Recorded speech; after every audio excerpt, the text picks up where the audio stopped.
Hi, I'm Becky Roark, Executive Director for the Beaver Watershed Alliance.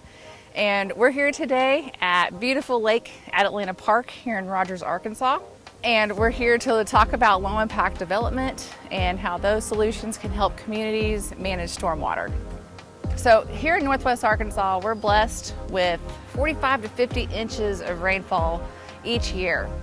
So rain falls on impervious surfaces like rooftops, parking lots, roads, things like that.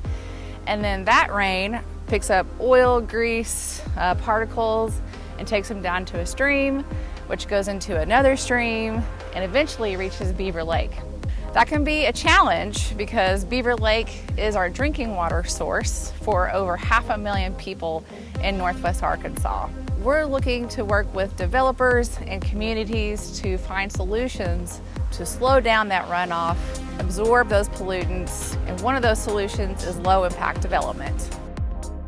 So low impact development is a toolbox, really. You have all kinds of different practices that you can use. Pervious pavers instead of asphalt or concrete. You have rain gardens and bioswales that have vegetation in them that absorb water. And also things like filter strips and planting trees can all be a part of low impact development. Some of the things that the Alliance works on at Lake Atalanta is invasive plant removals. So we work on removing things like invasive bush honeysuckle, multiflora rose, and privet. Not only is that good for wildlife in the area, but it also helps with naturalizing our ecosystems. In the case of like a heavy rain event, we're not seeing sediment being washed into the creeks. It's staying in place because of those natural systems through native plants. This is our constructed wetland. So we created this. We pump the water up here right beside this pavilion. It all flows down here and then it kind of spreads out and creates a bit of a pool area. And we got the cattails and the wetland plants. And that's what helps filter the water, uptake the nutrients, and then it flows through there, filters, and then, obviously then kids can play in it before it flows back into the creek. But it's been a very big success. And I think part of that is you can just look at the parking lot and see how many people are here and how many people are out playing in it.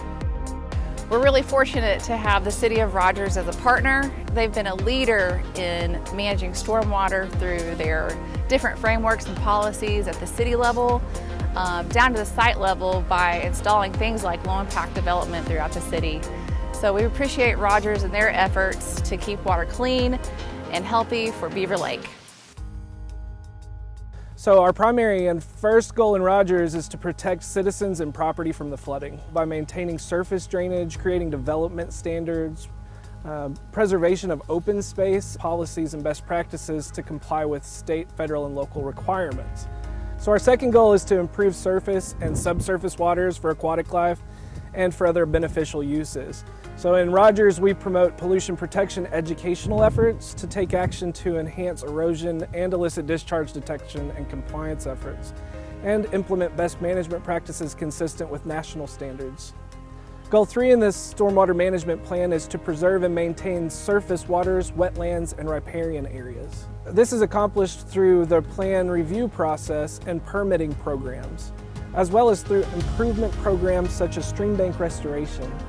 Goal 4 is that citizen businesses and industries understand the need to protect water quality. The city works with the University of Arkansas Extension Office to develop targeted education and outreach, technical assistance programs regarding practices, keeping systems clean and clear. My job is to educate residents of Northwest Arkansas on stormwater and what their impacts are and how that might affect our water quality. So let's think about what you can do and keep that pollution out of our stormwater. When it rains, go outside, take a look at where the flow paths are. Is the water flowing down? Is it carrying any sediment with it? Is it clear? Are there potential for pollutants to get in there? What about any stockpiled materials? Are there coverings over that stockpiled material? Is there an opportunity for sediment to become loose and cause erosion?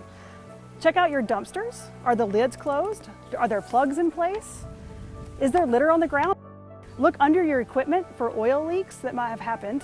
And remember that stormwater is a way to help protect our creeks and streams. It's not a pollution, but it's a pollution prevention mechanism. We can keep our water clean, and so when it hits our wetlands, our streams, and our creeks, it can be a tool to keep those clean. You know, the Ozarks is a really great place to recreate. A lot of us love to go fishing and swimming and play with our children in our local creeks and streams. And we rely on clean water supplies to do all of those things. So we're really fortunate to work with so many partners that work together to help keep the natural state natural.